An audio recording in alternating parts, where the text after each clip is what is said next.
丰泰国竟然还有客语家庭表扬，哇！都表示讲，能规律行业就有共行呢。系啊，我都规划行业全部的行业啊。你上咩生意了？唔系两届，还一届系我老太嘅生来啊，嘿，我老太嘅生意啦。哦，古种唔用嘅来源咩会讲下？喂，哇因为佢冲势是到龙应家大乡下嘛。哦，我讲喊出家下，我都不卡系算世代同堂。哇，所以我讲啊，我爸爸、我妈妈全部老生意嘅讲下。哦，古种也唔系故意要很硬要教他们客语，唔是，唔系，因为阿公阿婆就会世代同堂，大家就会讲嘅安尼。系啊系啊，哦，安尼个很疯呢。系其實嗰度生意呢，我睇學教人學嘅多，系，盧卡就冇講。應該係冲勢，曾經要冲勢到我聽人講嘅吼，係用學最夾啊。係，咩係因為安呢？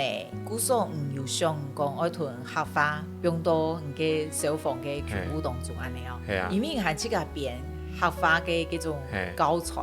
係，因為家下我哋嘅光明分隊家下我係做小區長嘛，算代理主管啊。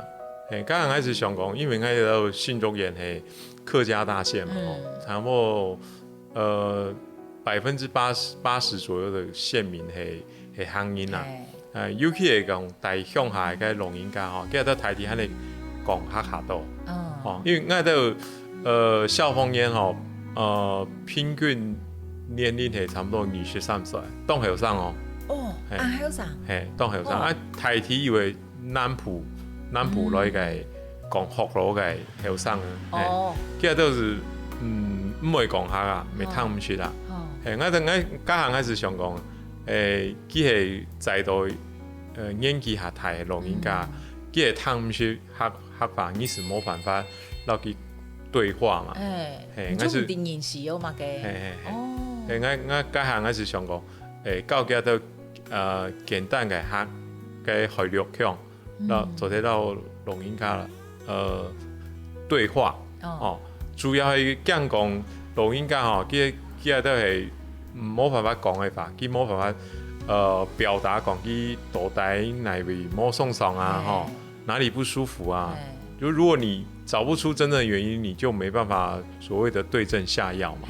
對，所以家下還是希望講，佢哋後生嘅消防員佢哋做得講一啲基本嘅行業，做得讓個老人家來對話，這樣子。